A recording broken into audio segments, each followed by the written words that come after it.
open my door 'cause you're wanting back in.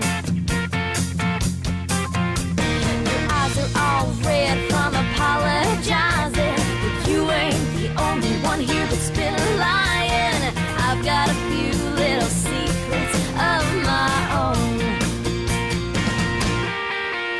Every time I smiled and said I loved your mama, I faked it. When I told you, baby, no need to lose weight, yeah, I was faking that too. And this one is really gonna blow your mind. Every time you thought that you were king of the night, surprise, that's right, I faked it. Vox FM 106.9 in Wollongong. Country music sensation Jasmine Rae with us. Time for some name dropping. Brooks and Dunn, Tim McGraw, Adam Harvey, Lee Kernaghan, Alan Jackson. You've toured with them, and I want you to describe to us the experience of being involved in tours with such legends of country music. Oh, it's amazing. I feel so lucky to be able to, even be in the same room as them. But the great thing about country music is they kind of take you under their wing a little bit. I sat and had tequila shots with Ronnie Dunn, and he told me, his views, and it was just great. And Lee Kernaghan, travelling around with Lee Kernaghan was just awesome because it was for most of 2010. I think he was helping me through, what to choose for the album, and I love the fact that country music is so supportive of new country artists, and they just want the genre to live on, and they're just passionate about the music, and I think it just shines through in what they do. And so yeah, the big artists, you'd think that they wouldn't talk to me, but they do. They're just amazing. They talk to everyone. They're so lovely. Yeah, I've been lucky enough to speak with Lee Kernaghan previously, and he's just a lovely guy. Yeah, he is. He's just, I can't even say enough nice things about him. It was, a year that changed my life, because I was getting ready for the new album, and the new album we had, a lot more time to think about it, and there was a lot more of my own co-writes on there, and so, yeah, it's more like my little baby, and so I feel like he, in some weird way helped me deliver a baby. I don't know if that's bizarre, but... Hunky Country Boys, is that the latest single, or have you released a single since then? Oh, that was the first single off of the record, and the recent single is called I Faked It, which we've got the video out there.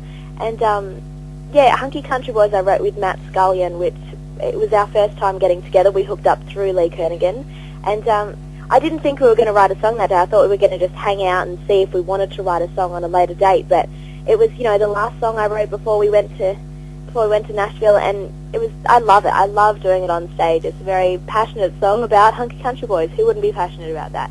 And then I Faked It is a song I wasn't actually going to record. It was my friends and family that told me that I should record I Faked It, which kind of surprised me, because I'm like, are you saying I'm a faker? I don't know what you're saying to me. But then after I sang it a few times, I just fell in love with it. I fell in love with the fact that it doesn't really matter whether you fake it or you don't. It's about, annoying someone who's broken your heart, because they never want to hear that. In terms of performing live, do the same songs that you must have performed hundreds of times, I'm really interested to know, do they provide a different meaning or feeling for you every time you perform them? Do they evoke different emotions when you're up there on stage? I think they do, yeah. Especially the new ones, you're a little bit nervous, you're a little bit, the audience doesn't know them, so it's a very different vibe. They're kind of listening, whereas the ones that they know and the ones that I've sung a lot, like Country Singer, is I get everyone to sing most of the words, and so it's more like a party kind of nature to it. Even the like Can't a Girl Change Her Mind from the first record, it's a ballad, but everybody knows that song, so it's really just a party vibe to it, because everyone thought it was a different vibe to what it was when we began doing it. I think this might be the first time I've seen you speechless, looking all confused, wondering if what I said was the truth. Well, a woman's mind is a complicated thing. Can't always believe everything you say. Surprise. I faked it. Every time you thought I ate your overcooked steak, I faked it. Dog ate it. I was yelling a rock star when you were playing your guitar. Yeah, well, I was faking that too. Every time you thought too tired to even put up a fight. Surprise, that's right, I faked it.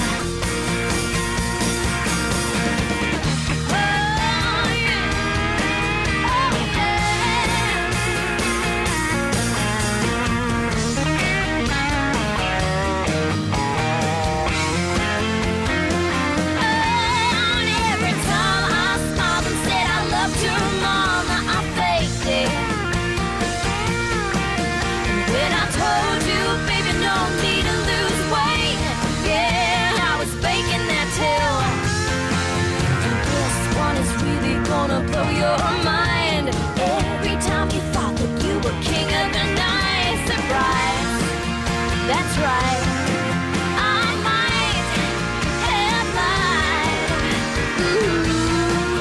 Bye-bye, I faked it.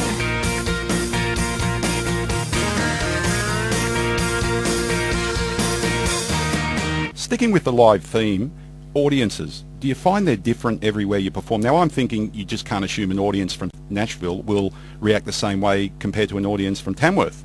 Yeah, I don't know if that's true though.